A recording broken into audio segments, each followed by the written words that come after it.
Raining again. Hey, yeah, this is Rick. I hope everyone's having a great day. Right, this isn't really an official allotment video, but this is sort of like a diary video, sort of like a note to myself for next year, so that I can just basically make a visual and verbal note of everything that's going on in the allotment this year, so that I don't make the sort of same mistakes I'm making at the moment next year. So I'm just it's going to be a bit of a waffly video, so you're just going to kind of hang in there and sort of, you know, because I think in amongst the waffle there might be some valuable information, hopefully for me, so that I can, like I say, use it and watch this video next year before I get stuck into ordering my seeds and getting everything sorted out. So where do I start? Well, I think first of all, tomatoes in buckets, complete waste of time. Obviously that was just an experiment. I was doing it on minimal soil just to see whether it would work, and obviously I ended up with a plant, but there's no tomatoes on it, or there's one tomato on it, so complete waste of time. Even the slightly bigger pots, I mean, the tomato plants are good. I mean, they're awfully, you know, I've let them go awfully wild, but again, we're down to very small rewards, very small fruits. Obviously they're going to get slightly bigger as time goes on, but to be honest, I think these beds are going to be best, and the 1 ton bags are going to be best for the tomatoes next year. So I think I'm just going to stay away from tomatoes in pots next year. I think I'm wasting my time there. So I've done it here, here and here, and they haven't been very successful. I mean, yes, I've got a few tomatoes on there, but they're not happy plants at all. So I think small pots for tomatoes, not a brilliant idea. I could probably get away with grow bags, but again, the grow bags, they just like dry out so quickly, or they would in here anyway. So with regard to the tomatoes, I think the paddling pools are the way to go, or obviously in the ground. I mean, the 1 ton bag ones here, they're doing very well. I've got loads of tomatoes. Although I didn't stake them, so they're a bit sprawly, but that's fine. So I'm getting plenty of tomatoes on the ones grown in this, what is essentially a giant grow bag. Now, the other thing, of course, is I've let my tomatoes go completely wild, and instead of having just one single stem going all the way up, I've let them shoot new stems off. I haven't been pinching out my suckers where I was supposed to, and it's just turned into this hickledy-pickledy mess. I mean, it's okay, but these plants can be doing a lot better than they are if I'd have taken the time to thin them out properly and literally just have a single stem. So that's something I really need to concentrate on next year, is being really strict with my tomato plants and really properly training them. The other thing, of course, is all the leaves curled up quite early on, and this was due to, I think, the heat. Basically what was happening was I was leaving the door shut and everything was getting really baked, and obviously these tomato plants have suffered for it. I say obviously, I'm assuming that's you know, it hasn't done them a lot of good. So I need to get the door sorted out here fairly early on in the season. What I need to be able to do is to pin the door open, and then obviously have some other sort of a door which keeps the cats out, because otherwise the cats come in and crap everywhere, bloody things. So that's something I need to sort out in the winter. You know, either build a new door or just make a screen that I can just kind of lock into place somehow. It should be very simple to do. Now onto the kale. Obviously this was a bit of a disaster. I just planted everything together way too close, and right now I've got all these green caterpillars eating all of the kale all over the plot, including over here. I'll show you the kale I've got up here. And so I really don't fancy eating this kale anymore. It's just got all these little eggs and caterpillars all over it, and to be honest, it hasn't been that nice. I mean, a couple of times when it was newer, I boiled some kale down and it was quite nice, but the stuff I've tried recently, I've got it here as well, I just didn't enjoy it. It was too pungent, the flavour was too strong. So I think I'm going to conclude that I do not carry on with kale next year. I'm not going to bother with kale. I don't think it's going to be worth it, because all it's doing is taking up lots of, you know, valuable growing space. But ultimately it's just all going to be composted down and I'm not actually going to use it. Now another thing not to bother with next year is parsley. I've got all this parsley here, very nice. I've even dried some, but I haven't been using it. I'm finding I'm not using this stuff in the kitchen or whatever the way I should. So I think, to be honest, the amount of times I use parsley, I'm better off with just a little bottle of dried stuff that probably lasts me a couple of years. So again, more freed up growing space there. And also French beans, I think I said in my last video, I'm not going to bother with French beans because all I end up with is these tiny little plants. I mean, I've got them growing in brand new soil at home in pots, and I've got exactly the same results, just tiny little plants that just barely produce anything. I mean, they've got the tiniest little beans on there. Obviously, you know, hopefully again with time they might grow a little bit bigger, but the results have been very disappointing with the French beans so far. So yeah, I think I'm not going to bother with French beans next year either.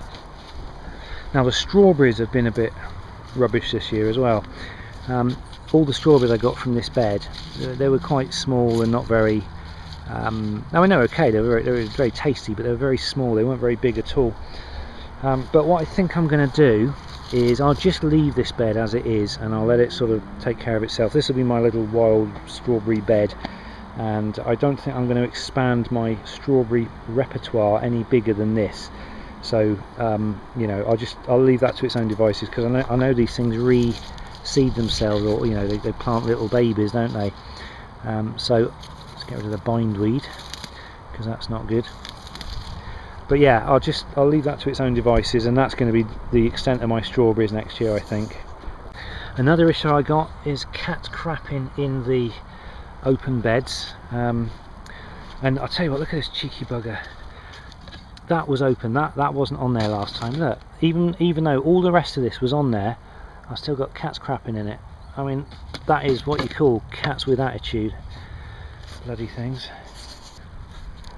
This thing, I'm not quite sure what to do with this next year, because obviously the strawberry plants, they just weren't happy in here. There just wasn't enough space for them, and the same went for the night scented stock. There just wasn't enough space, and everything died.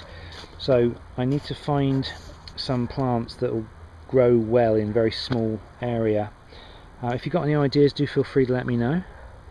Another major thing to note is this has taken up an awful lot of valuable growing area, and I no longer need to pot things in here. In fact, I found it quite hard going potting things in here because it was so hot. So I've got the table out here now, and I think I can sort of do all my potting and everything out here now. So if I am just very careful with the way I pack away all of these pots and things like that, I'm sure I can get them to fit in the shed without too much of an issue. So I can lose the table and all of this stuff for next year and actually get another pool in here.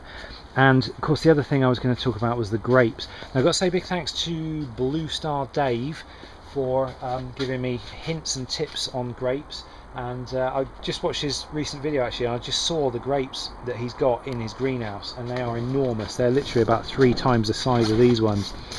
So I was sort of thinking about giving up on the grapes, but he's saying no, hang in there, sort of, you know, keep going with them, because you know, they're going to get better.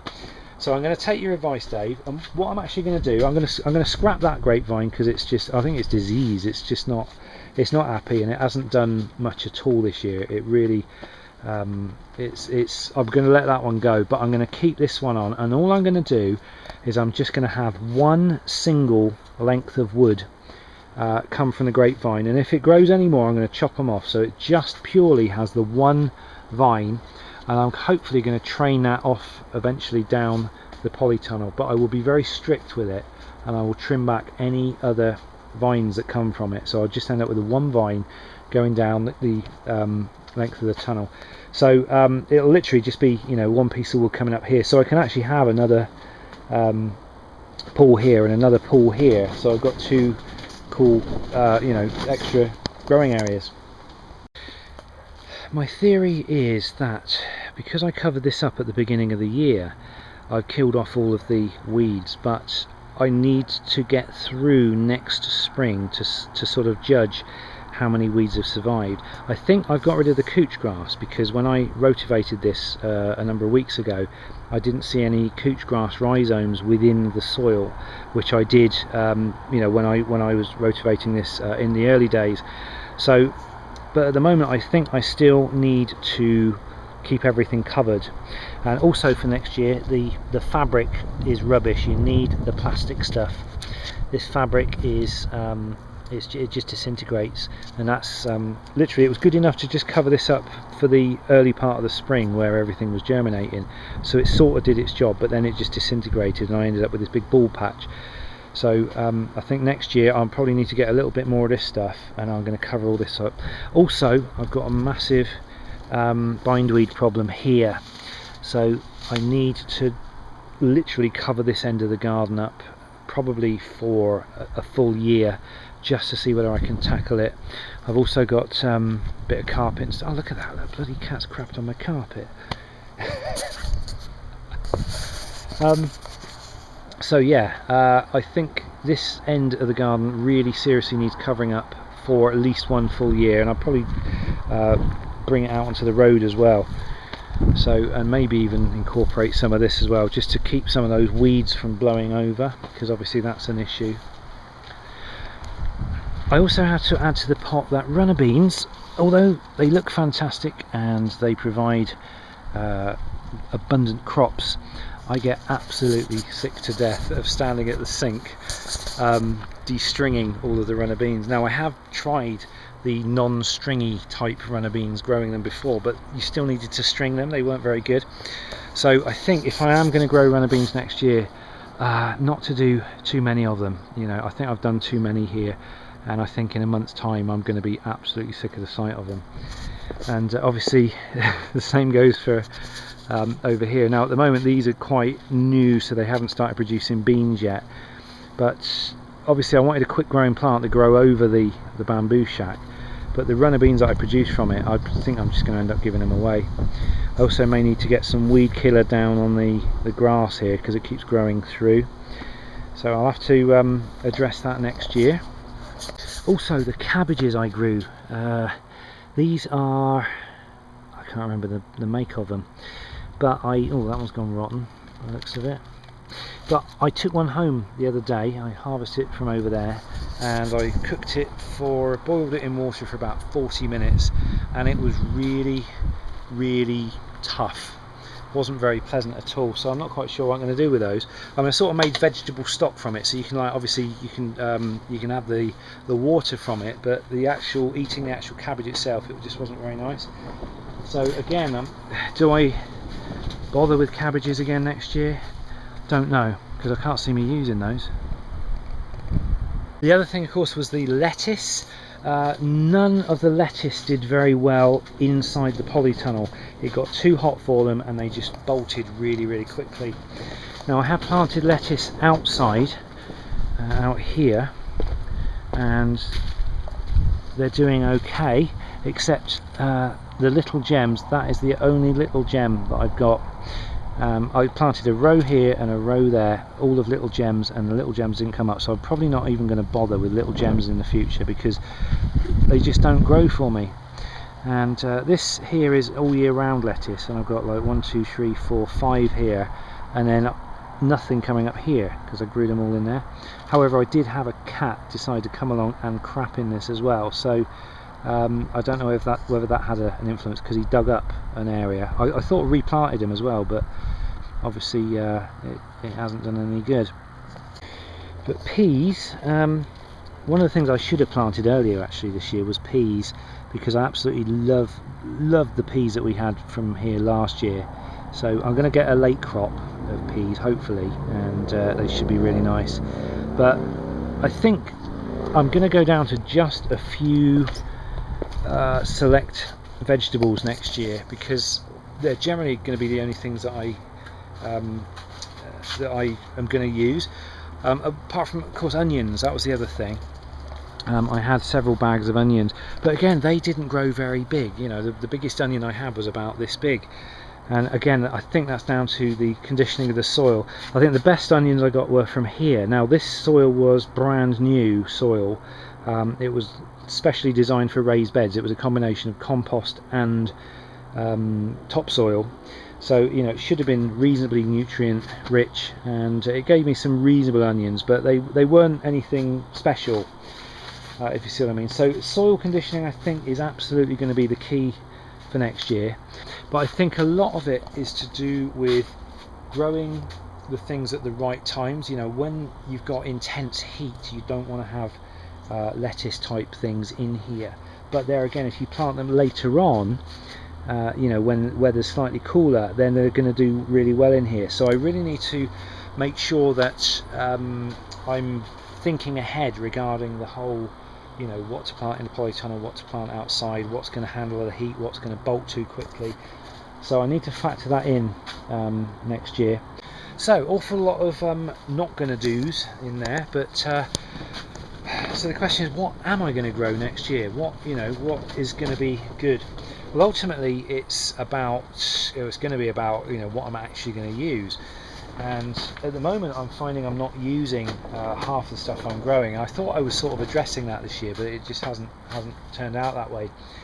The only things that I am most definitely going to be using is things like the tomatoes. I never have enough tomatoes, so I should probably increase the number of tomatoes that I grow, but I will be very, very strict about the way they grow.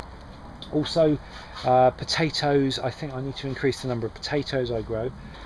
Growing potatoes in here, I had a disaster there because I left my first earlies in too long and half of them went rotten. So I need to, you know, once the first earlies are done, I need to get them out of the ground as soon as they're done. Now I can grow first earlies and you know, sort of late crops inside the polytunnel, but I think that like the main crop and like second earlies and stuff like that, they need to go outside. So I should be growing those outside in the bags, in these bags, because they did okay in these bags this year.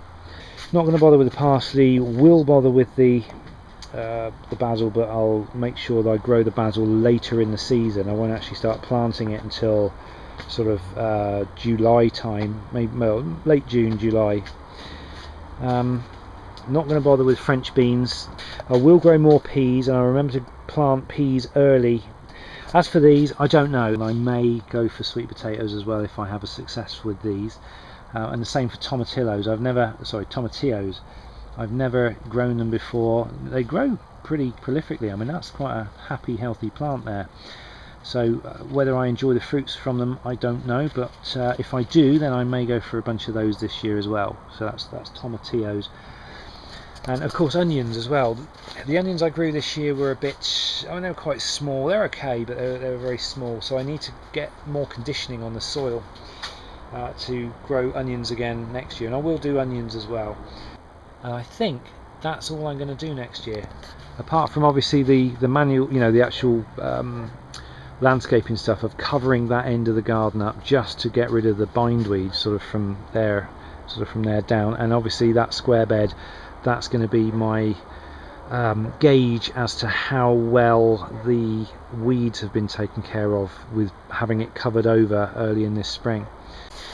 Now I'm taking some inspiration from my neighbour. This is Jim's plot, and he's letting his peas go to seed here. He needs to pick those. He's basically got a big fat row of peas there, and he's got an abundance of peas there.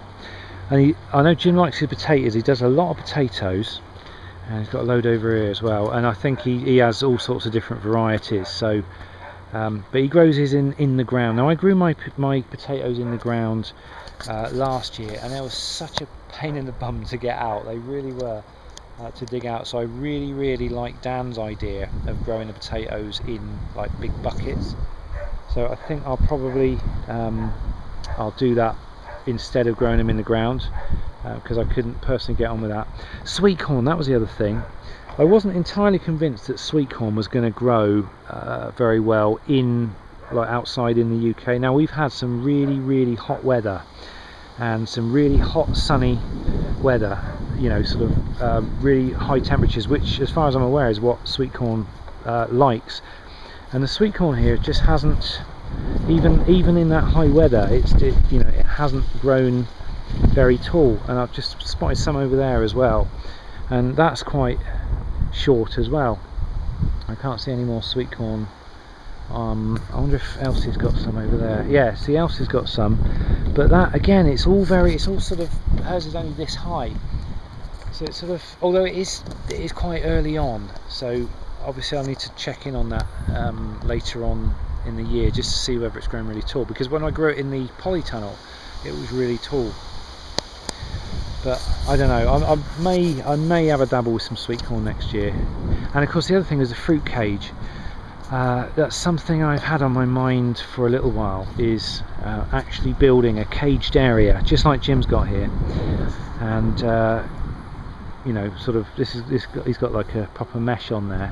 That's to keep the birds off. He hasn't got it over the top. That's interesting. But yeah, I mean, he's got like, he's doing really well with his blackcurrants. He needs to, Jim, if you're watching, you need to come down and harvest your blackcurrants, mate. They're enormous. Look, these are huge.